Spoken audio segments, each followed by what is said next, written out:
Hierdie straatwys, goeiemôre, goeiemiddag en goeienaand. Het jy al gewonder hoekom die dooie see dood is? En dit is eintlik nogal 'n interessante ding, want die Jordaanrivier vloei daarin. Daar is genoeg water wat inkom, maar daar is een groot probleem. Die dooie see het geen uitvloei nie. Dit ontvang, maar dit hou dit vas. Dit laat nie toe dat daar weer beweging en vloei plaasvind van daar af verder nie. En met tyd raak die water so sout dat byna niks daarin kan leef nie. En dit laat my wonder hoeveel van ons verhoudings soms soos die dooie see lyk. Nie omdat daar nie liefde is nie, nie omdat daar nie goeie bedoelings is nie, nie omdat daar nie mooi goed inkom nie, maar omdat ons so besig raak om walle te bou dat ons niks meer vloei toelaat nie. Ons sê byvoorbeeld vir ons kinders, ek wil hê jy moet net gelukkig wees, maar eintlik bedoel ons binne die walle wat ek bou. Ek wil hê jy moet universiteit toe gaan en ek wil hê jy moet 'n graad hê en ek wil hê jy moet hierdie beroep volg en hierdie pad en hierdie droom. Ons sê dalk ook vir ons lewensmaats, ek wil net die beste vir jou hê, maar soms beteken dit, solank jy gelukkig is op die manier wat ek jou goedkeur. Ons sê vir ons vriende, ek gee om vir jou, maar dan probeer ons hulle beheer met ons opinies en ons raad en ons verwagtinge, wat dalk ook maar baie keer skeef is. En dalk is die moeilikste waarheid, dat baie van die walle in ons verhoudings nie uit kwaadwilligheid gebou word noodwendig nie. Hulle word gebou deur iets baie meer subtiel, ons eie ego. Daardie deel van ons wat glo, ek weet wat die beste is. My manier is die regte manier. As jy net aan my luister, sal alles reg wees. Maar liefde is nie dieselfde as beheer nie. Omgee is nie dieselfde as om te beperk nie. Liefde gaan nie daaroor om mense binne ons eie grense vas te vang nie. Liefde vra eerder, wat het jy nodig om te kan floreer? En ek wil dit vir jou gee. Dit sê nie, hoe kry ek jou om binne my walle te leef nie? Miskien is ons werk as ouers ook nie om walle te bou nie, maar om leifvore aan te lê. Om raak te sien waar ons kinders se gawes en passies natuurlik heen vloei, om hulle te help om dit te ontwikkel, om hulle daar te ondersteun. Nie om hulle in ons eie onvervulde drome en idees in te forceer nie.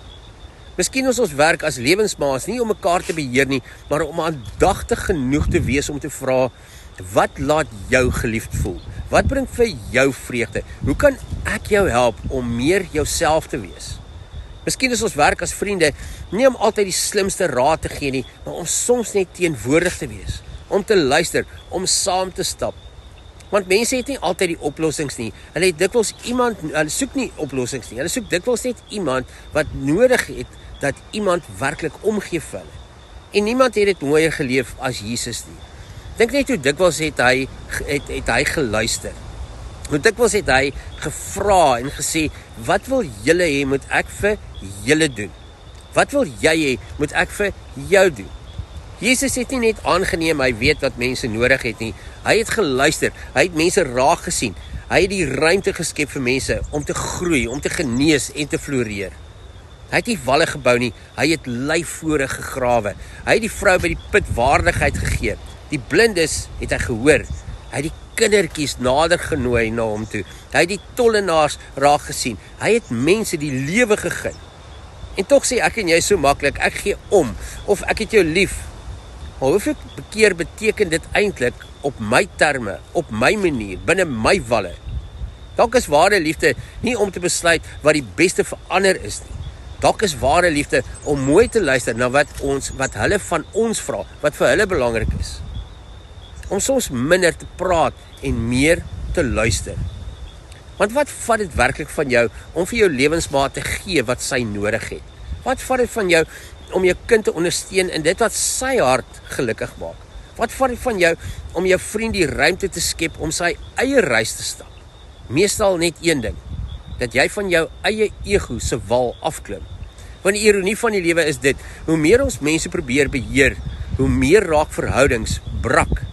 Maar hoe meer ons luister, ondersteun en ruimte gee vir mense om te vloei, hoe meer kan mense lewe.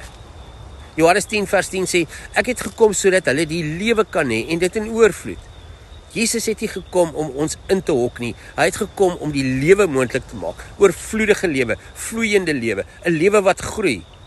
So dalk is die vraag vir jou vandag, bou ek walle in my verhoudings, of bou ek leifvore? Help ek die mense vir wie ek lief is om te floreer? of probeer ek hulle binne my verwagtinge hou? Want liefde gaan nie daaroor om mense te beheer nie. Liefde gaan daaroor om hulle te sien, hulle te hoor, hulle die ruimte te gee om te word wie God hulle geskape het om te wees. Die dooie see herinner ons, water wat net ontvang en vashou, raak uiteindelik dood.